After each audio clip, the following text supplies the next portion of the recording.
disent appartenir à Jésus, disent de marcher pour Jésus, disent qu'ils sont chrétiens. Prenons cette affirmation basique. Moi, je suis de famille chrétienne, je suis un chrétien, je vais à l'église.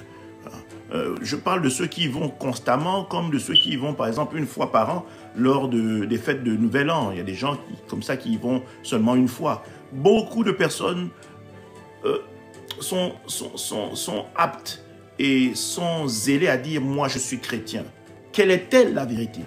Mais la vérité, c'est Jésus. Parce que Jésus est la parole faite chair. La vérité, c'est Jésus-Christ. Parce que, en simplifié, Jésus est le chemin, la vérité et la vie. C'est le chemin sur lequel nous devons marcher.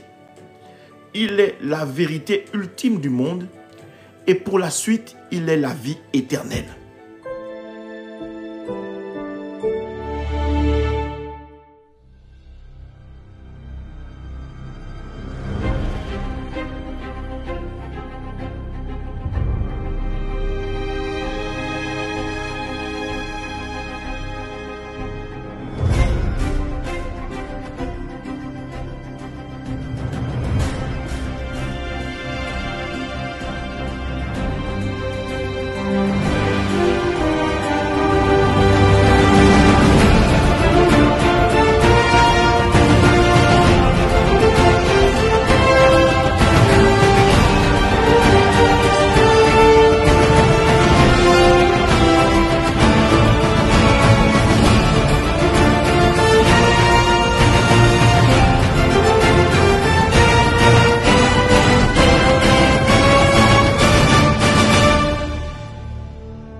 Shalom, shalom, peuple de Dieu, soyez tous bénis, que le Saint-Esprit soit avec nous et avec vous également.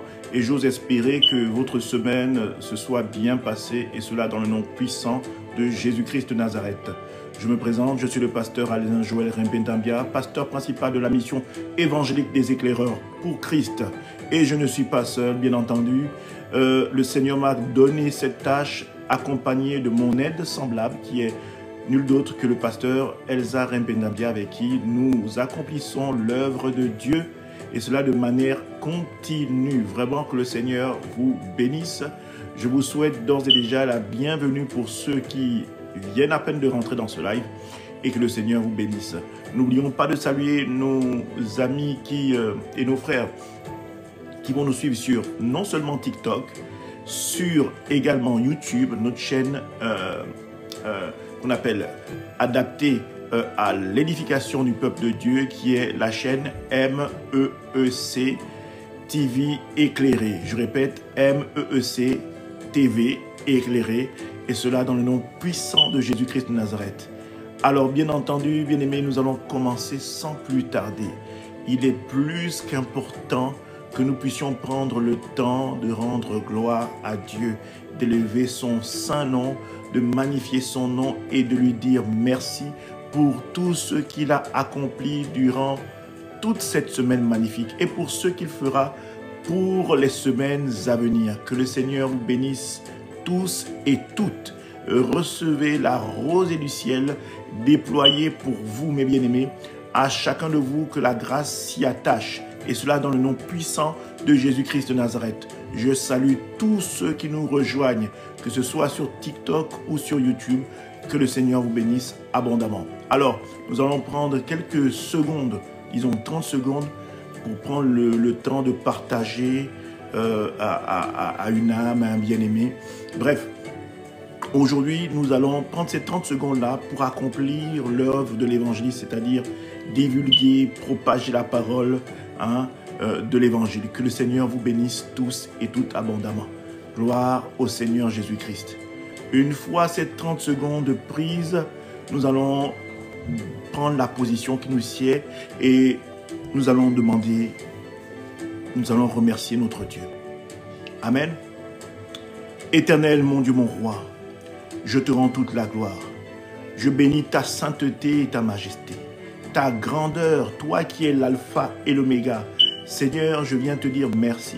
Je viens te dire merci, ô Éternel, pour les frères magnifiques et les sœurs magnifiques que tu as mis tout autour de tes serviteurs. Je viens te dire merci, Seigneur, pour ceux à qui tu donnes la grâce et la capacité de soutenir les serviteurs de Dieu que nous sommes. Je bénis également ceux qui nous accompagnent tous les jours, qui nous suivent continuellement. Que le Seigneur vous bénisse abondamment. J'ai également une pensée pour ceux qui sont sur des lits d'hôpitaux, qui ne savent plus à quel sens se vouer, mais qui sont toujours attachés au Seigneur, et cela de manière téméraire. Je veux dire merci à Dieu pour ce que tu fais pour eux. Seigneur, je te dis merci également pour toute la famille chrétienne, tous ceux qui sont du corps de Christ et qui marchent dans ce que tu as décidé. Seigneur, nous te disons merci également pour eux. Seigneur, nous disons merci pour la capacité que tu as eue à nous garder durant cette semaine. Nous ne sommes pas meilleurs que les autres, Seigneur, mais nous constatons que, Seigneur, ton amour indéfectible sur la vie, sur les moindres personnes que nous sommes, Seigneur, est grande. La démonstration de ton amour à la croix a été, ô Éternel, merci pour cela. Merci, ô Jésus. Je veux te rendre toute la gloire. Et je pense que les frères ne diront pas non à ce que nous déclarions un amen puissant pour l'Éternel. Et cela dans le nom puissant de Jésus-Christ de Nazareth. Alléluia. Bien-aimés, n'oubliez pas de tapoter. C'est ce qui permet à tout un chacun de nous rejoindre. Donc, tapons ensemble. Amen. Alors, je vois un nom M. Merci beaucoup. Que le Seigneur te bénisse. Que le Seigneur te bénisse. Je vois, c'est un drapeau je ne me trompe pas, du Maroc. Que le Seigneur te bénisse abondamment. Que le Seigneur te bénisse abondamment. Nous avons reçu ce cadeau de la semaine dernière qui nous a fait un bien fou. Nous tenons à te dire merci. Que le Seigneur se souvienne de toi. Amen. Que Dieu te bénisse abondamment. Alors, que le Seigneur vous bénisse abondamment. Nous allons prendre aussi un temps pour demander pardon à notre Dieu parce que nous ne sommes pas parfaits. Et ça, il faut le reconnaître. Nous ne sommes pas parfaits. Nous ne sommes pas parfaits du tout. Et il faudrait que chacun prenne conscience que personne n'est meilleur que qui que ce soit. Et quand on arrive à admettre ça, je peux vous certifier, bien-aimés, qu'il y a tellement de choses auxquelles vous allez échapper parce que vous êtes dans l'humilité.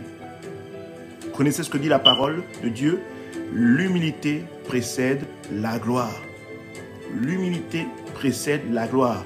C'est en reconnaissant que nous avons des faiblesses que nous devenons des personnes meilleures pour la suite. Amen. Vraiment que le Seigneur vous bénisse pour ceux qui se rendent compte de ça. Et pour ceux qui n'ont pas encore la capacité de se rendre compte qu'ils ont besoin de mettre de l'eau dans leur bain, que le Seigneur se révèle davantage à vous. Amen. Qu'il vous montre qui il est réellement. Alors, que le Seigneur vous bénisse. On va demander pardon à notre Dieu et nous allons poursuivre. Seigneur, nous te demandons pardon. Nous te demandons pardon pour nos écartades. Nos méfaits que nous avons eu à accomplir cette semaine et dans lesquels, Seigneur, nous savons que nous n'avons pas réjoui ton cœur. Nous en l'avons plutôt attristé. Et c'est dans cette reconnaissance-là, Seigneur, que nous venons te demander pardon devant ton trône de grâce et de gloire. Seigneur, donne-nous la capacité de devenir des personnes meilleures chaque jour. Ta parole déclare que tu renouvelles notre intelligence tous les jours. Seigneur, donne-nous cette capacité. Donne-nous, Seigneur, la capacité de se rappeler de ce verset afin que quand le jour se lève, nous décidions en notre âme et conscience, mais surtout dans notre fort intérieur, au niveau du Saint-Esprit, de nous rappeler qu'aujourd'hui, le Seigneur attend que nous soyons une personne meilleure qu'hier. Seigneur, nous te disons merci pour cette capacité que tu as déjà mis dans bon nombre de personnes. Et nous te disons merci pour ce que tu feras de le mettre dans le cœur de ceux qui ne s'en sont pas encore rendus compte. Seigneur, paix et grâce soient dévouées pour toi au nom de Jésus-Christ de Nazareth. Amen. Nous allons continuer et nous allons, inviter le sang de Jésus parce que la parole déclare qu'il n'y a point de pardon sans effusion de sang. Amen. Avant, vous savez, Dieu est assez évolutif pour enseigner ses enfants. Il sait que les hommes n'ont pas la capacité de recevoir sa connaissance d'un coup. Et je crois, moi, c'est pourquoi, en traversant les ères, les siècles, il n'a cessé d'enseigner l'homme jusqu'en arriver au sacrifice ultime qui est le sacrifice, l'autel, l'agneau immolé, Jésus-Christ de Nazareth. Amen. Pour que les gens et les hommes prennent conscience de l'évolution. Avant, nous égorgions des boucs, des moutons chaque fin d'année pour justement expier nos péchés. Mais par le sacrifice vivant de Jésus-Christ, nous n'avons plus à le faire. Dieu s'est fait chair, descendu sur la terre en la qualité de Jésus-Christ, s'est livré lui-même pour que nous soyons sauvés. Eh bien, cet acte n'a plus lieu d'être. Mais aujourd'hui, nous pouvons inviter le sang de Christ qui a coulé 2000 ans à venir chaque jour.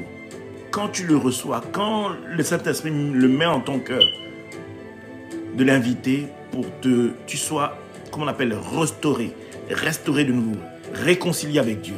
Alors, prenons ce temps-là pour inviter le sang de Christ afin qu'il nous restaure en tout point, bien-aimé. Il n'y a pas une tâche que le sang de Christ ne peut effacer, de telle sorte que l'Éternel devienne amnésique. Je ne parle pas du pardon des hommes, non, je parle du pardon de Dieu. Le pardon de Dieu est le vrai pardon. C'est la démonstration même de l'amour de Dieu. Alléluia. Alors, merci, oh Jésus-Christ, pour ton sang qui a coulé à la croix. Merci pour ton sacrifice ultime qui fait de nous des personnes nouvelles aujourd'hui. Seigneur, merci pour ce sang qui a coulé et qui nous a lavé de tout péché, qui nous a expié du péché, qui a été une rançon à laquelle Satan ne peut pas nous reprendre. Cette rançon-là a coulé une fois, il y a 2000 ans, et jusqu'aujourd'hui, elle est toujours d'activité, elle est toujours active, elle déferle toujours la même puissance qu'il y a 2000 ans. Seigneur, que ce sang-là nous lave de toute oppression, de toute malédiction, de toute incantation, de toute parole de malédiction sur la vie, sur nos vies, et même sur la vie de notre progéniture, de notre descendance. Nous brisons, Seigneur, toute pratique magique dans les familles, tout lien attaché à la sorcellerie dans nos familles, et nous déclarons que le sang de Jésus déversé sur nous nous coupe de ces liens, nous coupe de ces pratiques, afin que nous soyons aujourd'hui attachés en Jésus-Christ et que seul Jésus-Christ règne en nous et que nous soyons restaurés en tout point. Non seulement les couples, les célibataires, les enfants et toutes les descendances que le Seigneur mettra dans vos reins, que ces descendants soient lavés du sang de Jésus-Christ et qu'aucun mal ne puisse les atteindre.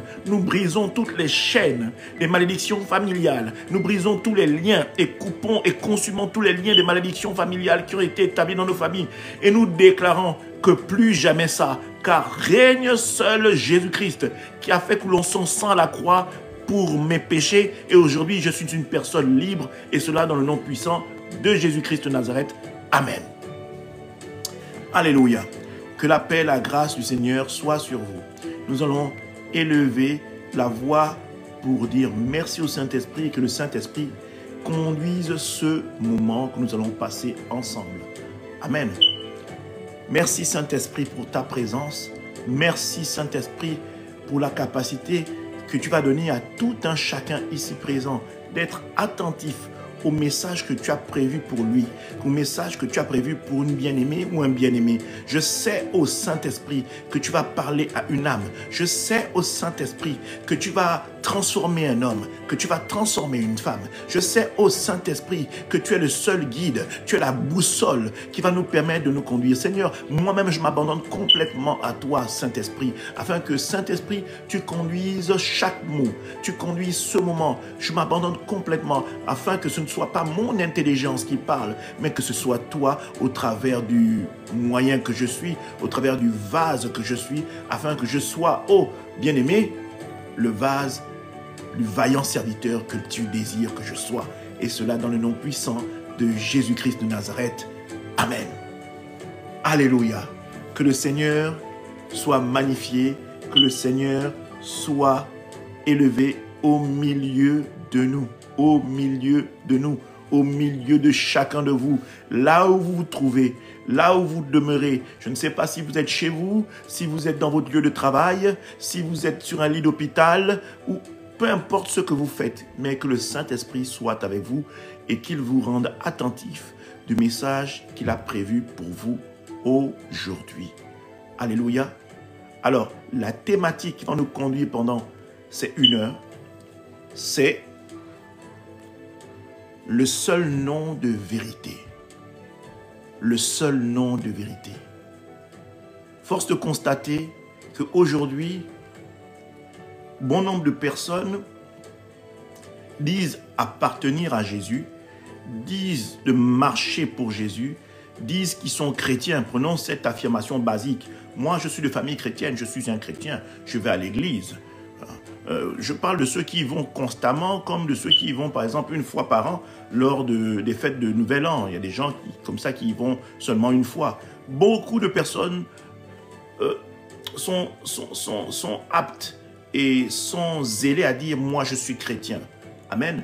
Je me souviens encore à l'époque, j'étais à l'internat dans le Kosaka, au Sacré-Cœur de Makak, en plein Cameroun, et nous prenions un train qui nous prenait de Makak, donc j'étais en internat, c'était un internat catholique, et ce train nous prenait de Makak, nous amenait à Douala, et un jour le train a déraillé. Et le nombre de fois quand le train a déraillé, le nombre de fois que j'ai entendu, à l'époque je n'avais pas encore donné ma vie au Seigneur, mais au jour d'aujourd'hui, quand le Saint-Esprit me permet de repartir en arrière, pour m'enseigner, le Saint-Esprit m'a montré, m'a dit, regarde, je te ramène, paf. Il me dit, tu te rappelles de ce moment quand le train avait déraillé, tout le monde avait pris peur. Tout le monde avait crié le nom du Seigneur. Mais bien aimé, combien de personnes qui avaient crié, invoqué mon nom à ce moment-là, combien de personnes n'étaient pas réellement avec moi? Si la fin devait être ce moment-là, tu serais étonné de voir même peut-être que toi, à ce moment, comme tu n'avais pas donné ta vie au Seigneur, tu aurais été envoyé pour la perdition, pour l'éternité. Donc, il y a de nombreuses personnes qui disent être des chrétiens, mais dans le fond, on n'en voit ni les actes, ni la dévotion, ni la couleur, ni la pratique dans leur quotidien. Bien-aimés, c'est une énième fois que le Seigneur met en mon cœur ce genre de message pour qu'on appelle titiller le cœur de chacun de nous afin que nous prenions conscience que c'est très facile de se perdre. C'est très très facile de se perdre. Beaucoup de personnes vont à l'église tous les jours même et font toujours le mal quotidiennement. Beaucoup de personnes disent être issus de familles chrétiennes, mais sont les premiers à marcher de manière mauvaise tous les jours. Je voudrais leur dire que ce ne sont pas les actes qui sauvent. C'est-à-dire qu'au jour d'aujourd'hui, tu pourrais être quelqu'un qui prend son argent, qui le donne aux pauvres, qui fait l'aumône, voilà, qui voit quelqu'un qui donne de l'argent. Mais ces actes-là ne te sauveront pas. Ce qui sauve et celui qui sauve, c'est Jésus. C'est marcher selon les commandements de Dieu, marcher selon les enseignements de Dieu. À l'époque, il y avait il y a près d'une centaine de règles dans la loi. Aujourd'hui, Jésus est descendu sur terre et il a montré comment il fallait marcher. Donc, Jésus est venu simplifier la marche. Il n'est pas venu la transformer. Il n'est pas venu la changer. Il n'est pas venu l'enlever. Non. Mais il est venu mettre en pratique la loi. Il est venu mettre en pratique la loi et la parole. Vous montrer comment il fallait marcher. Et c'est pourquoi Jésus-Christ est le seul nom de vérité. Le seul nom de vérité. Alors là, c'était pour mettre les pieds dans le plat, pour vous montrer un peu dans quoi nous allons partir. De quoi va être injonché cet enseignement. Et pour mettre tout de suite les pieds dans le plat, nous allons aller dans Jean chapitre 8 à son verset 32. Jean chapitre 8 à son verset 32. Vous connaîtrez la vérité et la vérité vous affranchira. Vous connaîtrez la vérité et la vérité vous affranchira. Mais beaucoup de personnes me diront, ah pasteur, mais quelle est la vérité? Quelle est-elle la vérité? Mais la vérité, c'est Jésus. Parce que Jésus est la parole faite chair. la vérité, c'est Jésus-Christ. Parce que, en simplifié, Jésus est le chemin, la vérité et la vie.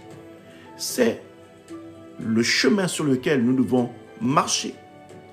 Il est la vérité ultime du monde et pour la suite, il est la vie éternelle. Donc, tu ne peux pas dire que tu auras accès au salut sans passer par Jésus. Tu ne peux pas dire que tu vas toucher le cœur du Père sans passer par Jésus. La Bible déclare qu'il est le seul qui siège à la droite du Père.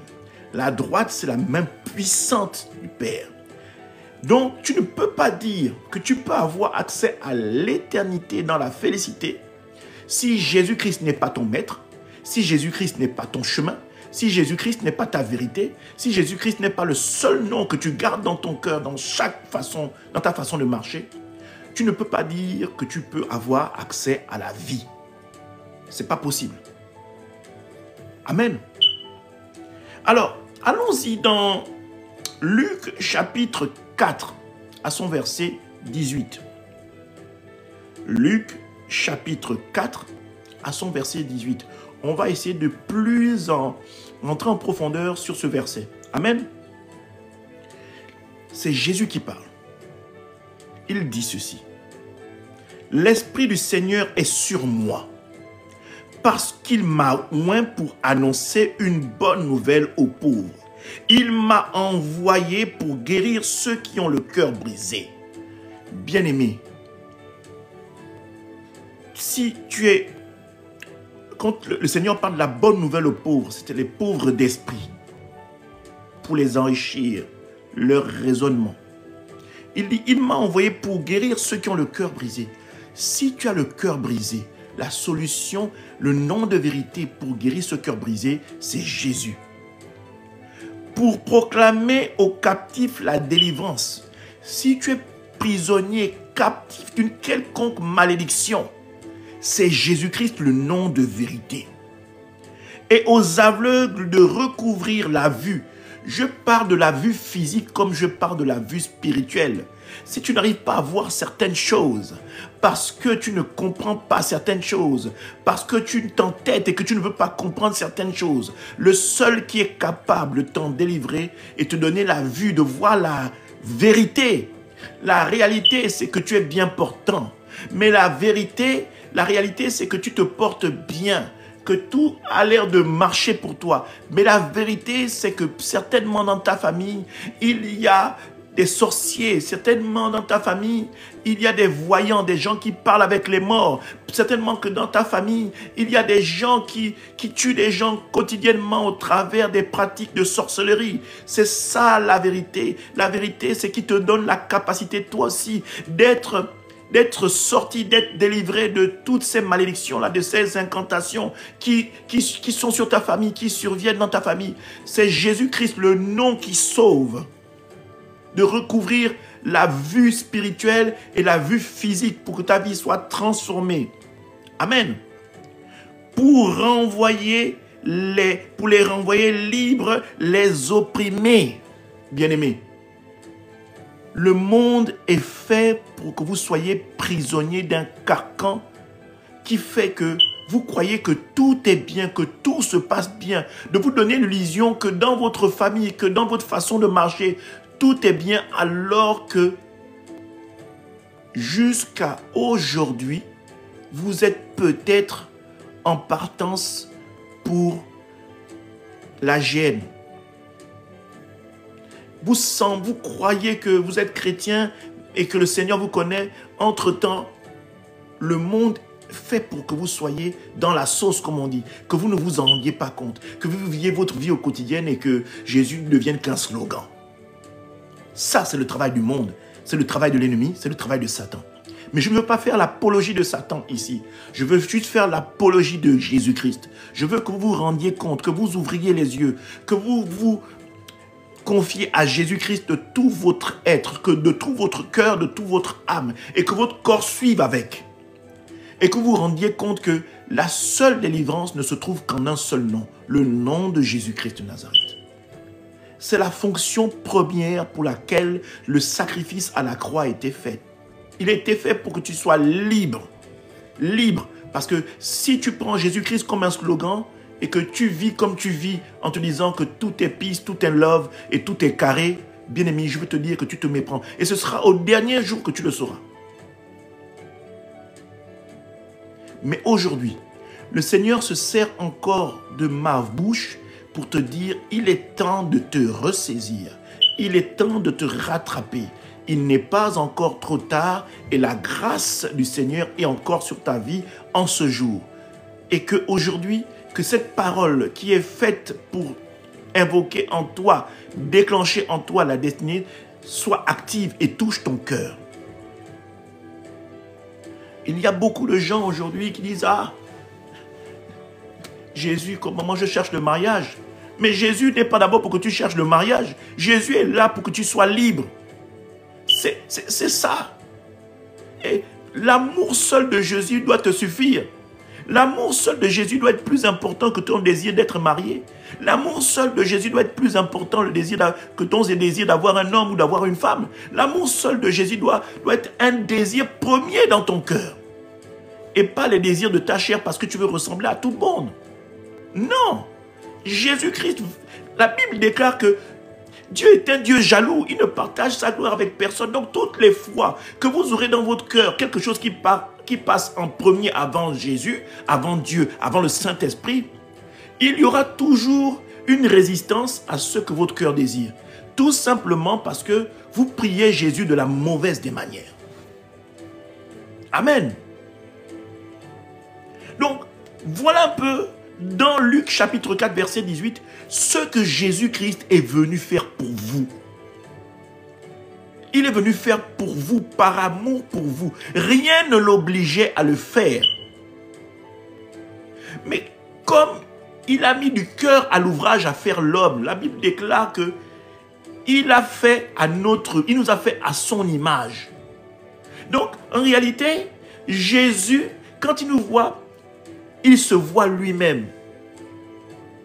Et dans son amour de lui-même, pour nous, il a déployé le fait de venir lui-même accomplir la tâche de la symbolique de la croix pour que tu aies la vie éternelle. Et que tu sois dans la félicité, à être dans la joie où il n'y aura ni douleur, ni maladie, où on sera tous dans la félicité avec lui. N'est-ce pas un Dieu magnifique? Il n'y a aucun Dieu qui promette ça. Vous allez voir, toutes les croyances, il n'y a aucune croyance qui est capable de promettre ce que Dieu ou ce que Jésus promet. Il n'y en a aucune. Amen. Il n'y en a aucune. Si vous prenez, que ce soit la Bible ou pour nos frères musulmans, allez-y voir ce que l'on dit de Jésus dans le Coran, on l'appelle Issa. Allez-y voir ce que l'on dit de Issa dans le Coran.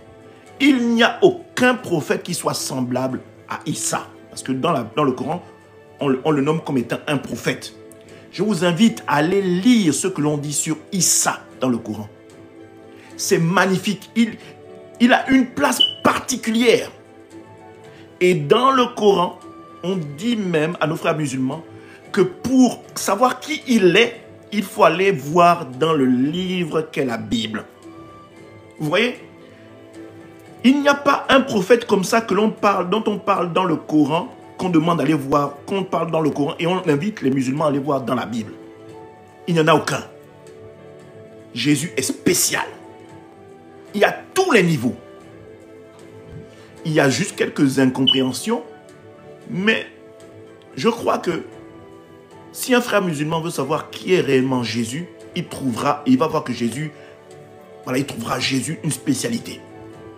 Et qui sait, peut-être que son cœur parlera pour venir retrouver Jésus-Christ dans la Bible. Amen. Dans le Coran, pour avoir lu quelques lignes, il y a une incertitude à être sauvé. Il y a une incertitude parce que j'ai pas envie de m'avancer là dans ce sujet, mais il y a une pointe d'incertitude. Mais par contre, dans la parole de Dieu, il y a un langage qui est simple. C'est Jésus.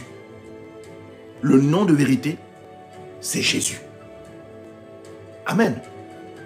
Alors, on va aller dans Matthieu chapitre 11 parce que c'est là le cœur de cet enseignement.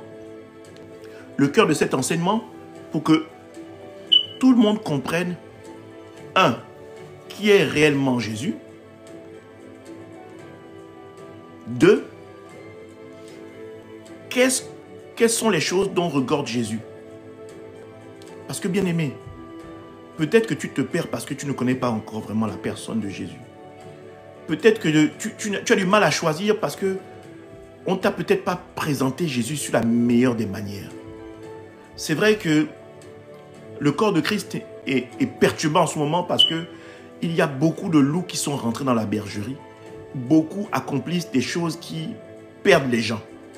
Mais si tu recherches vraiment le Seigneur de toute ton âme, de tout ton cœur, la Bible dit que si vous le cherchez réellement, il se laissera trouver. Et je prie pour que chacun de vous trouve réellement Jésus et que ce dernier se présente à vous et se laisse trouver. Amen. Matthieu chapitre 11, on va partir à partir du verset 25. Matthieu chapitre 11, à partir du verset 25 jusqu'au verset 30. Amen. En ce temps-là, Jésus prit la parole et dit: Je te loue, Père, Seigneur du ciel et de la terre, de ce que tu sois caché, de ce que tu as caché ces choses aux sages et aux intelligents. Amen. Donc c'est Jésus qui bénit le nom du Père, de ce que la révélation de qui il est soit cachée, n'est-ce pas, aux intelligents et aux sages. Dieu, je vais dire que c'est fait exprès, c'est pour qu'il n'y ait pas d'imposteurs qui rentrent et qui disent que je connais le Seigneur. C'est comme une espèce de tamis qui filtre pour que, au travers de ce tamis, n'est-ce pas, ne passe qu'entre les mailles du filet les personnes qui sont réellement des adorateurs en esprit et en vérité. Amen. Alors, rappelez-vous de ces docteurs de la loi qui venaient poser des questions à Jésus. Et parmi ces gens qui venaient combattre Jésus au travers de la parole, il y en avait un qui s'appelait Nicodème. Et Nicodème était venu voir Jésus pendant la nuit. Il était tellement fasciné par Jésus, il ne comprenait pas que Jésus arrive à faire ce que la parole déclare et que Jésus ait eu des paroles de connaissance. Et Jésus lui avait dit: tu es un docteur de la loi et tu ne connais pas ces choses-là. En fait, il lui parlait de la nouvelle naissance. Lui qui était né dans la parole, qui avait grandi dans la parole de Dieu, et c'était son travail. Quotidiennement, il était plongé dedans. Et Jésus le mettait face, en fait, à une réalité, sinon à une vérité, qu'il avait beau être plongé comme il pensait être dans la parole par habitude, mais qu'il ne connaissait pas, il n'avait pas la révélation réellement de la parole. Et lui, en venant chercher Jésus dans la nuit, il ne s'est pas assis comme ses collègues chez eux en se disant « Oh, mais c'est un imposteur ». Non, il a pris le temps de venir chercher Jésus dans la nuit. Il a pris le temps de fouiller, de dire « Je vais aller voir qui est Jésus ». Et c'est ce que Dieu veut pour vous. Que vous soyez capable de ressembler à Nicodème pour dire « Ah, Jésus est un mystère pour moi. » Mais qui est-il, Jésus? Allez-y le chercher. Allez-y chercher Jésus. Et si vous allez chercher Jésus, ce dernier se laissera trouver. Jésus est un Dieu particulier parce que la Bible déclare que il est celui qui cogne à la porte de ton cœur parce qu'il veut souper avec toi. C'est fou quand même d'avoir un Dieu qui même limite un peu à nous poursuivre parce qu'il veut notre bonheur. Il n'y a aucun homme de haute stature, de haut rang sur la planète qui est capable de te poursuivre parce qu'il veut ton bien. Non. À la limite, c'est toi qui demande qu'on appelle ça. Tu demandes avoir un entretien avec lui.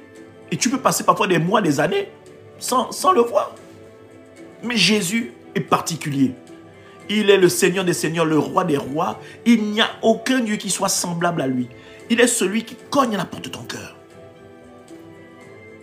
Toc, toc, toc. Oui, c'est moi Jésus. Je viens encore une énième fois me présenter à toi. Veux-tu être mon ami? Veux-tu marcher avec moi? Parce que j'ai tellement hâte de te connaître. Je veux te montrer tellement de choses. Je veux te montrer la vérité. La réalité que tu vis actuellement, ce n'est pas la vérité. Je veux te montrer qui tu es. Je veux te montrer ce que j'ai mis en toi. Je veux te montrer, je veux te permettre de monter. Tout ce que je veux te montrer, c'est pour que toi et moi, nous vivions dans la félicité ensemble. Je veux te retrouver dans l'éternité. C'est spécial quand même. C'est spécial quand même. Qu'un Dieu soit en train de te poursuivre comme ça nuit et jour. La Bible déclare qu'il est celui qui ne sommeille ni ne dort, juste pour ton bonheur. Il est celui qui donne à ses enfants pendant qu'ils dorment, pendant leur sommeil. Et que tu te réveilles le matin, waouh, le Seigneur a déjà préparé une multitude de cadeaux et de choses magnifiques pour toi pour la journée. C'est spécial. Alors, si vous n'arrivez pas à prendre conscience de qui vous êtes réellement, c'est bien dommage. C'est bien dommage. Parce que, bien aimé, si vous regardez bien la Bible actuellement, vous allez vous rendre compte que tout ce qui est dans la Bible est en train de se passer actuellement. On est chaque jour en train de se rapprocher de la fin. À quel moment vous allez vous réveiller pour comprendre que les choses sont en train de se faire? Ce serait dommage de rater l'éternité parce que, pour la plupart, beaucoup ont la Bible. C'est un livre sur leur chevet. Ils ne lisent même pas. C'est une Bible sur leur chevet. C'est quand il y a des moments difficiles, on prend la Bible, on met sur son cœur. Oh, Seigneur! Non. Arrêtons d'être des comiques, des acteurs et des scénaristes. Le Seigneur te veut. Et ce jour-là, quand le jugement arrivera, tu ne pourras pas dire, Seigneur, je suis d'une famille chrétienne. Non, il va te dire, il ne t'a jamais connu. Tu n'as été qu'un collègue de chevet parce que tu leur as posé la parole, lui, Jésus, sur ton chevet de lit. Et tu n'auras rien fait. Et c'est bien dommage. Au jour d'aujourd'hui, bien-aimé, le réveil doit être dans ton cœur, bien-aimé. Le réveil. Le réveil.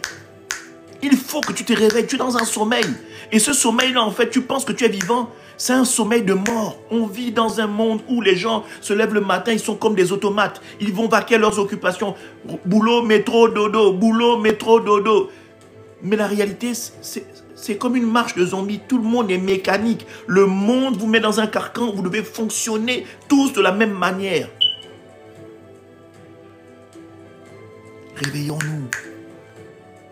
Réveillons-nous. Réveillons-nous. Ce que nous vivons n'est pas la réalité. Elle n'est pas la vérité. La vérité, c'est ce que Jésus veut pour toi. Il dit dans sa parole qu'il a fait des projets de paix. Il faut chercher à rentrer dans le projet de paix. Qu'est-ce que tu fais quotidiennement à rester dans le projet de malheur? La semaine dernière, on a parlé de ce que Dieu a mis comme don sur ta vie. Tu as un don. On a parlé de l'allégorie des talents. La monnaie, c'est le talent. Oui, c'est une valeur. En fait, le Seigneur se sert de ça pour te dire, tu as une valeur. Que je t'ai donné 5, 2 ou 1 talent, tu as une valeur. Tu as une valeur. Et cette valeur-là, il faut que tu la fasses fructifier. Il faut que tu la fasses fructifier. Mais si tu es endormi, tu ne verras jamais le talent que Dieu a mis en toi. Jamais. Alors, bien-aimé, déclare, je veux me réveiller au nom puissant de Jésus-Christ. Écris-moi ça, je veux me réveiller dans le nom puissant de Jésus-Christ. Je veux sortir de ce sommeil-là, qui est en fait une mort dans lequel le monde m'enferme. Je veux sortir de ça, je veux me réveiller au nom puissant de Jésus-Christ Nazareth. Alléluia.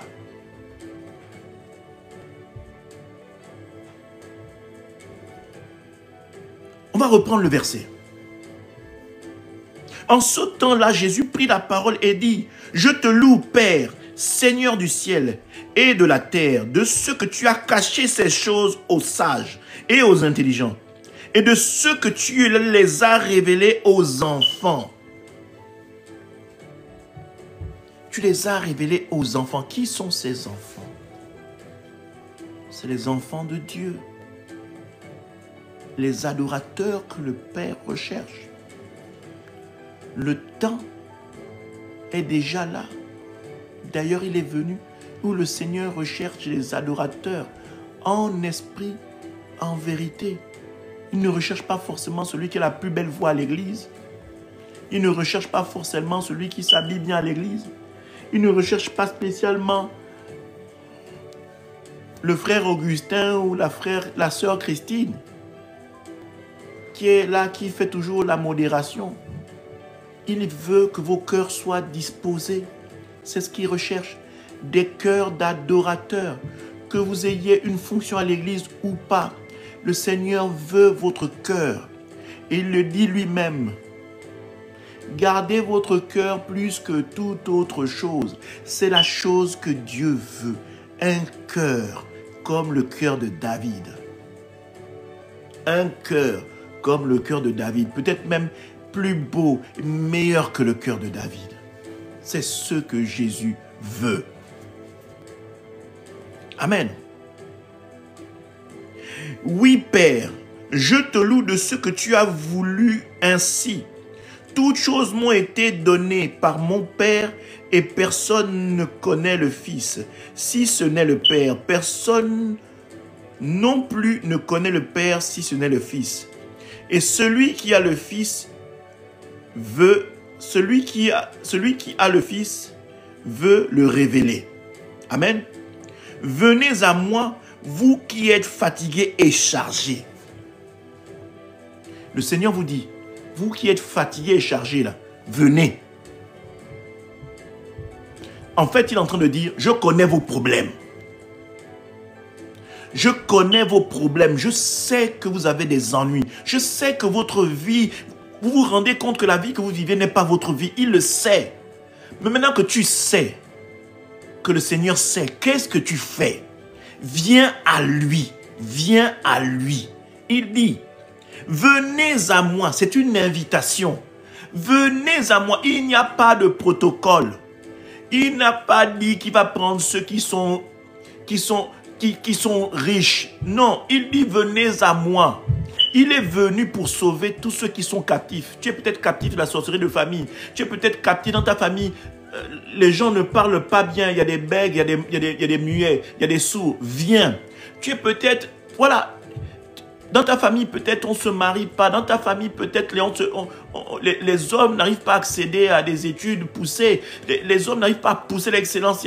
Les gens meurent à un âge particulier. Viens, viens, avant que l'espèce de circuit, hein, la boucle temporelle qui fait que, par exemple, dans ta famille, dès qu'on a 30 ans, on meurt là. Avant que ça n'arrive, toi, viens. N'attends pas que la chose arrive pour dire Seigneur Jésus. Non, que maintenant que tu es conscient de ça, viens. Vous qui êtes fatigués et chargés, je vous donnerai du repos. Ce n'est pas dire que vous allez dormir, mais vous allez le repos là, c'est-à-dire que vous allez trouver une paix en Jésus, une assurance en Jésus. Il y a des choses qui vont être accomplies en Jésus. Les chaînes qui vous retenaient prisonniers vont être brisées, elles vont être coupées, les chaînes vont être cassées, les liens familiaux de sortie vont être coupés. C'est ça le repos en Jésus, c'est la paix en Jésus. La paix du cœur. Vous n'allez plus vivre dans l'angoisse, c'est la peur. Jésus va vous délivrer de ça. Mais c'est une invitation à venir. Je ne connais personne qui est capable de te dire, viens, je vais te donner le bonheur. Je ne connais pas ça. Il n'y a que Jésus. Je ne connais pas ça, il n'y a que Jésus. Dans le monde dans lequel nous vivons là, il n'y a personne qui vient te dire, frère, viens. Même parfois, tes frères, même père, même mère, ta maman, ton papa, ne sont pas capables de te donner ça. Mais viens en Jésus. Viens à Jésus. C'est là. C'est les richesses de la terre. La Bible déclare que l'or et l'argent lui appartiennent. Donc, quand tu perçois de l'argent, ce n'est pas ton employeur qui donne ça. En fait, c'est Jésus qui te garde, qui protège ton travail pour que tu puisses avoir cet argent-là. Donc, il n'y a pas quelqu'un sur la terre qui est plus riche que Jésus. Ça n'existe pas. C'est pourquoi je te dis, beaucoup je te tutoie. Hein. Beaucoup pensent que c'est leur capacité qui fait en sorte qu'ils sont là où ils sont. Non. Même les chefs d'État dictateurs, c'est Dieu qui permet. Parce que justement, dans leur mission, dans leur prérogative, Jésus attend qu'ils manifestent Jésus au quotidien, même pour leur peuple. Mais les hommes sont tellement égoïstes qu'ils pensent à eux. Mais Jésus étend toujours sa grâce. Écoutez, même pour notre président, moi je suis issu du Gabon, même pour quelqu'un comme Ali Bongo qui a fait du mal à son peuple, il est encore vivant. La grâce est encore là. Il a le temps, actuellement où il est là, de demander pardon à Dieu et après ensuite de se lever d'aller demander à son peuple pardon. D'ailleurs, d'abord demander pardon à son peuple réellement, véritablement. Je suis sûr qu'il obtiendra certaines choses auxquelles il n'a même pas pensé. Et après, puisque la parole dit, pardonne-nous nos offenses comme nous pardonnons aussi à ceux qui nous ont offensés. Donc, il y a d'abord un pardon de l'homme vers l'homme et après, Dieu fait la chose de l'homme vers lui ou de lui vers l'homme. Donc, déjà, il fasse déjà ça, aller reconnaître et demander pardon à son peuple. Et après, il revient, le Seigneur va l'absoudre. Donc, il y a une façon de faire qui est déjà établie, qui est là, qui fait que si l'homme lit la parole qui est Jésus et qu'il se reconnaît dans le nom de Jésus, il y a des choses auxquelles il aura accès parce que même la parole de Dieu, les sages et les intelligents ne sont pas capables de la comprendre. Mais Dieu révèle ça à ses enfants. Donc, dès lors que vous décidez de marcher avec le Seigneur, il y a des révélations, des mystères de la parole qui vous seront donnés. Parce que c'est Dieu qui permet que vous compreniez la profondeur de sa parole. C'est Dieu qui permet. Ce n'est pas parce que vous êtes trop intelligent ou parce que vous êtes trop sage ou parce que vous avez un bac plus 5. Il y a des gens qui n'ont pas de bac plus 5, qui n'ont pas fait des études poussées, mais quand le Seigneur se sert de combien ils étudient, vous allez dire non, ce n'est pas possible. Comment quelqu'un comme ça peut avoir une telle connaissance de la parole? C'est l'Esprit de Dieu. C'est Dieu qui donne. Ce n'est pas un bac. Amen. Donc, vraiment que le Seigneur vous bénisse. On va continuer. Je vous donnerai du repos. Verset 29. Prenez mon joug sur vous et recevez mes instructions.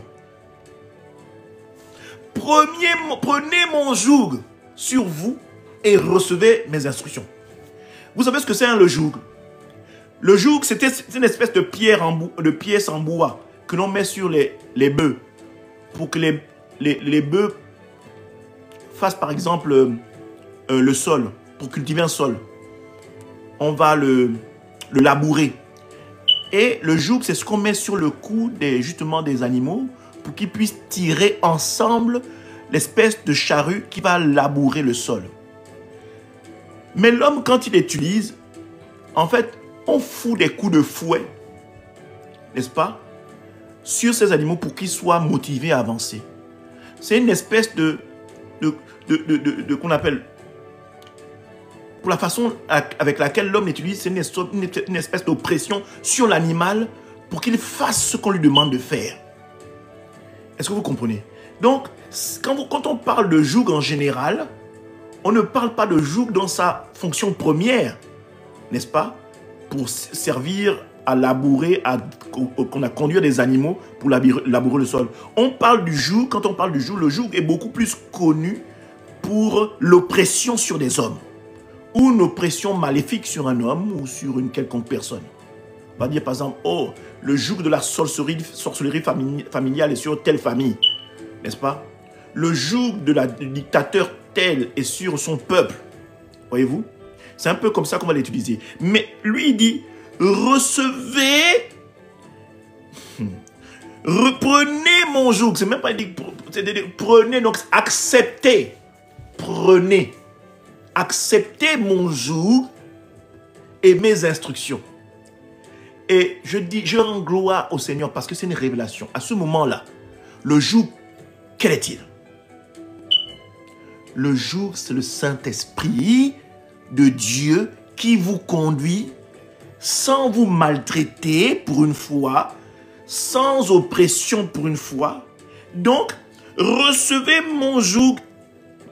prenez mon joug sur vous et recevez mes instructions. Cela veut dire, prenez mon Saint-Esprit et au travers de mon Saint-Esprit, recevez mes instructions pour marcher dans le monde. Dis Amen si tu as compris. Dis Amen si tu as compris. Dis Amen si tu as compris. Je vais reprendre. Le joug, là, prenez mon joug et recevez mes instructions. C'est prenez mon Saint-Esprit et au travers de ce Saint-Esprit, recevez mes instructions. On va continuer. Car je suis doux et humble. Le Saint-Esprit est doux et humble. L'humilité. Jésus ne peut pas vous demander de faire ce qu'il n'est pas. Jésus ne peut pas vous demander de faire ce qu'il n'est pas. Jésus ne peut pas vous dire de faire quelque chose si cette chose n'est pas la vérité. Amen. Donc, il dit, je suis doux. Amen. C'est-à-dire que les animaux, quand on leur met le joug, c'est quelque chose de pesant sur leur cou. Et ça se passe à coups de fouet pour leur permettre d'avancer. Mais Jésus te dit, son joug est doux et il est humble. Donc, c'est un joug agréable. Amen. C'est un joug agréable. Et humble, pourquoi? Parce que toi-même, tu peux être en discussion avec le Saint-Esprit. C'est-à-dire que le Saint-Esprit ne t'impose pas les instructions. Le Saint-Esprit va te dire, bien-aimé, prends ce chemin. Et toi, tu peux dire, Saint-Esprit, mais pourquoi je prends ce chemin? Tu mets ça encore en prière. Le Saint-Esprit va te répondre demain, ah, je te dis de prendre ce chemin parce que devant, j'ai mis ton frère, il t'attend là-bas. Ah bon? Il m'attend là-bas, mais pourquoi il m'attend là-bas? Saint-Esprit va encore te dire, parce que j'ai prévu qu'il prie pour toi afin que tu obtiennes quelque chose. Ah, d'accord. Ainsi, tu vas avancer. Le Saint-Esprit ne te dit pas, avance là-bas. Si tu n'avances pas là-bas, c'est le coup de fouet. Non. Il est doux et humble. C'est-à-dire qu'il peut aussi t'écouter et au travers de ton écoute, il peut te donner peut-être une autre option. Ou peut-être pas passer maintenant sur ce chemin, prendre un peu de temps, d'abord aller faire autre chose selon ta demande et ainsi te permettre de retrouver le chemin. Voyez-vous, ce n'est pas un acte de dictateur. Il n'impose pas. Le Saint-Esprit même en vous, n'est-ce pas? Le Saint-Esprit même en vous, vous laisse le libre arbitre. Est-ce que vous me suivez? Même en vous, malgré les instructions, vous avez toujours une porte où il y a le libre arbitre. Vous décidez, vous choisissez de le suivre ou pas, de lui obéir ou pas, de le laisser piloter votre vie ou pas. Toujours est-il qu'il est là. La Bible dit, et Jésus dit, la parole elle-même dit, le nom de vérité dit ceci. Car je suis doux et humble de cœur. Car je suis doux et humble de cœur.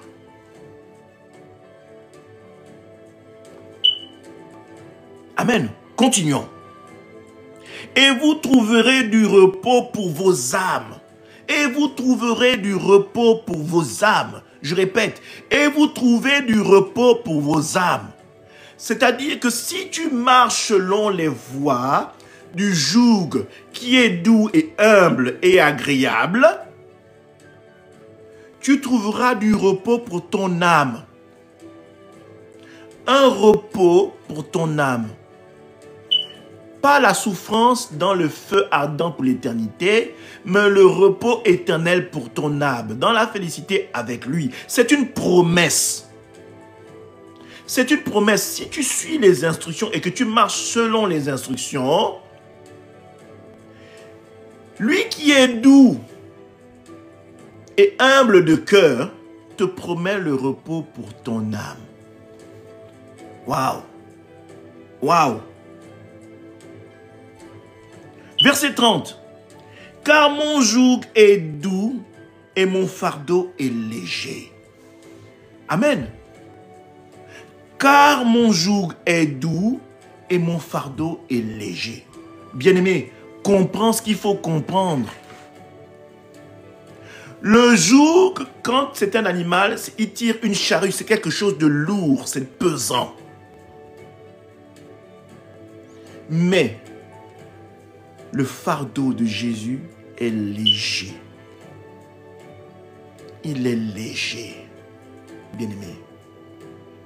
En fait, le nom de vérité qu'est Jésus-Christ est un fardeau, certes, parce que tu auras à franchir des combats, accomplir des choses.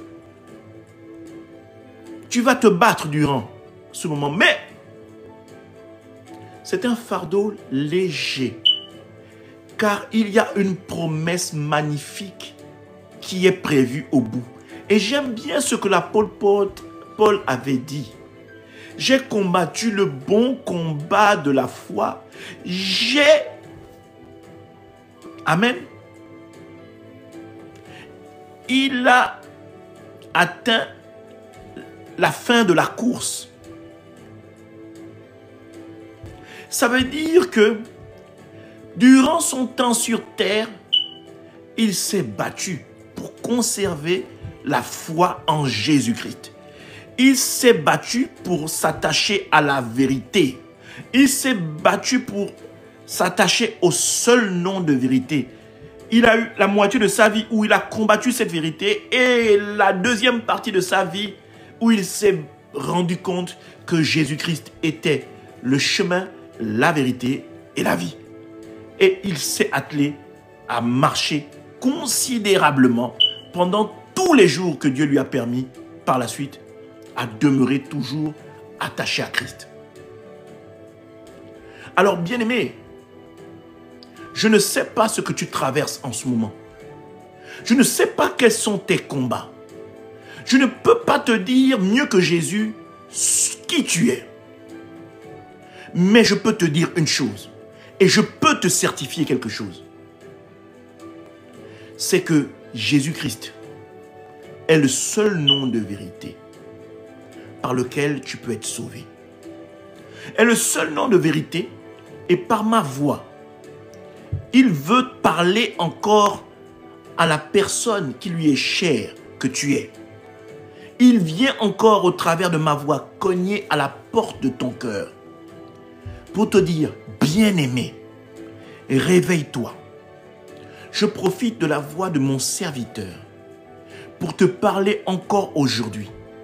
Il est temps que tu te réveilles et que tu viennes, que vous veniez à lui. Il est impatient de vous donner, que vous preniez son joug qui est léger, qui est doux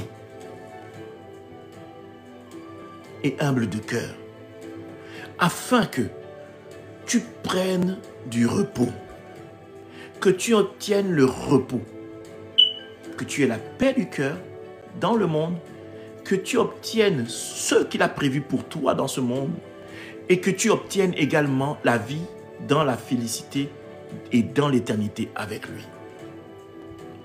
Bien-aimé, voici cette parole que le Seigneur a mis en ce jour pour toi, mon frère, pour toi, ma sœur. Je ne suis qu'une voix encore aujourd'hui autorisée pour te parler. Je ne suis pas meilleur que toi. Avant même de venir te prêcher ce message, cette parole que je prêche aujourd'hui m'est d'abord adressée à moi. Je me rends compte de qui est Jésus, encore mieux qu'hier. Et je veux partager cette joie-là avec toi pour te dire, il t'attend. Ouvre la porte de ton cœur. Ouvre la porte de ton cœur. Ouvre la porte de ton cœur. Je ne peux pas te convaincre parce que la Bible déclare que seul le Saint-Esprit convainc. c'est sa fonction, c'est sa capacité. Et je serais heureux de savoir que ce message t'a fait du bien. Heureux de savoir que la porte de ton cœur, que tu l'as ouverte volontairement, parce que tu as décidé aujourd'hui de prendre une décision qui va transformer ta vie, non seulement à compter d'aujourd'hui, mais à tout jamais. Amen. Je vais élever la voix pour prier avec toi. Amen. Éternel, je te rends toute la gloire pour ce message magnifique que tu as mis dans le cœur de ton serviteur que je suis. Seigneur, je sais que tu as touché le cœur d'une bien-aimée et d'un bien-aimé. Je sais que toi seul, ô Saint-Esprit, qui convainc, tu trouveras la faille en ton temps pour interpeller les âmes présentes ici, qui prennent ce message en direct ou qui le prendront en différé. Seigneur, sois magnifié et je crois que la vie d'une âme sera transformée et que leur vie ne sera plus jamais comme avant au travers de ce message que tu as décidé de partager pour ton peuple. Que cette nourriture procure une transformation totale dans les cœurs de tes bien-aimés et cela dans le nom puissant de Jésus-Christ de Nazareth. Amen. Alors bien-aimés, nous allons nous dire au revoir et nous allons nous retrouver très prochainement, certainement. Très prochainement, certainement. Que le Seigneur vous bénisse et fasse en sorte que votre semaine qui arrive, la semaine prochaine, soit une semaine bénie et que le Seigneur se manifeste et se révèle à vous de manière puissante et qu'il touche vos cœurs de manière incroyable. Je suis le pasteur Alain-Joël Rempenabia pour la mission évangélique des éclaireurs pour Christ.